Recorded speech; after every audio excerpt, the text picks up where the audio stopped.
अथकपणे आणि अव्याहतपणे खऱ्या अर्थाने या महाराष्ट्रामध्ये ज्यांनी पेरली त्या क्रांतीज्योती सावित्रीबाई फुले. समतेची वाघनखी या महाराष्ट्राला, या भारताला देऊन खऱ्या अर्थानं आरक्षणाची मुहूर्तमेढ या भारत देशामध्ये ज्यांनी रोवली ते या ठिकाणी शाहू महाराज असतील. या सगळ्याच्या सगळ्या महापुरुषांना आणि खऱ्या अर्थानं वयाच्या 14व्या वर्षी बुद्धभूषणम, 7 शतक, नखशिकांत सारखे धम्मग्रंथ ज्यांनी लिहिले ते तुमच्या आमच्या अस्मितेचे प्रतीक आणि तुमच्या आमच्या अंगी स्फुल्लिंग चेतवणारे असे या ठिकाणी संभाजीराजे. या सगळ्याच्या सगळ्या महापुरुषांना, या सगळ्याच्या सगळ्या तत्ववेत्यांना, या सगळ्याच्या सगळ्या क्रांतिकारकांना सर्वप्रथम नतमस्तक होतो.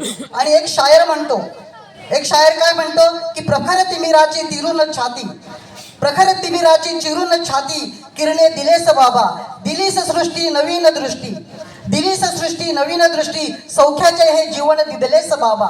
बाबासाहेब आंबेडकर आमच्या जीवनामध्ये आले आणि सौख्याचे दिवस तुमच्या आमच्यासाठी या ठिकाणी लाभले. आणि म्हणून या ठिकाणी वामनदादा कर्डकांना देखील बोलावं लागतं की कालही मुजरे केलेच रे माझ्या मेलेल्या बापाने, कालही मुजरे केलेच रे माझ्या मेलेल्या बापाने, आज मला मुजरे करती भीमाच्या प्रतापाने. अरे होतो मातीत पडलेला, होतो मातीत गाडलेला. काय परिस्थिती होती आमची, होतो मातीत पडलेला, होतो मातीत गाडलेला, पण सोने केले रे त्या एका सराफाने, विश्वरत्न महामानव डॉक्टर बाबासाहेब आंबेडकर.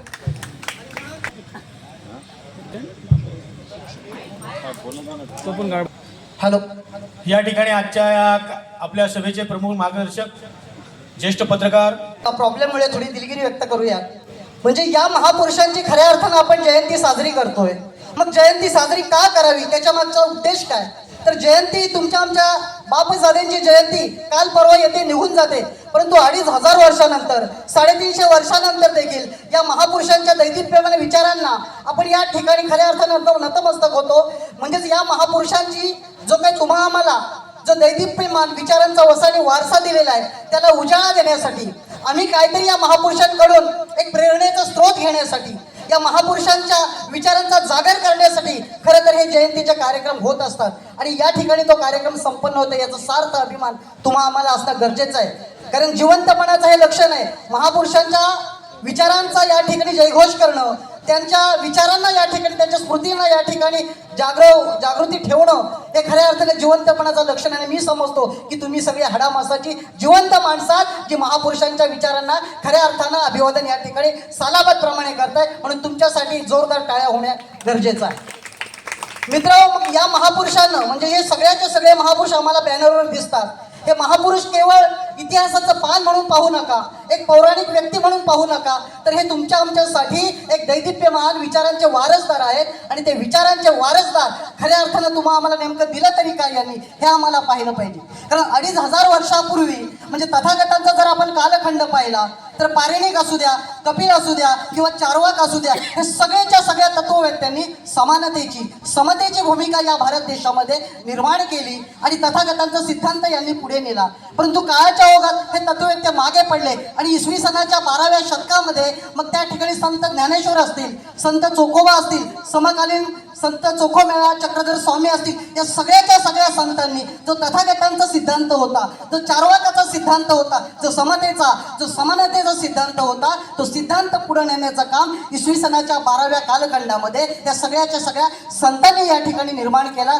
तो इसवी सनाचा 12वा शतक असू द्या, ते इसवी सनाच्या 16व्या शतकामध्ये संत तुकोबाराया ते संत छत्रपती शिवराय यांच्यापर्यंतचा हा दैदिप्यमान इतिहास आहे. मग या संतांनी नेमकं तुम्हा आम्हाला दिलं तरी काय? म्हणजे जर आम्ही पाहिलं की वैदिक परंपरा जी काय भक्तिभावाचा जो काही मार्ग होता, त्या भक्तिभावाच्या मार्गामध्ये इथल्या व्यवस्थेने देखील संतांना सोडलं नाही.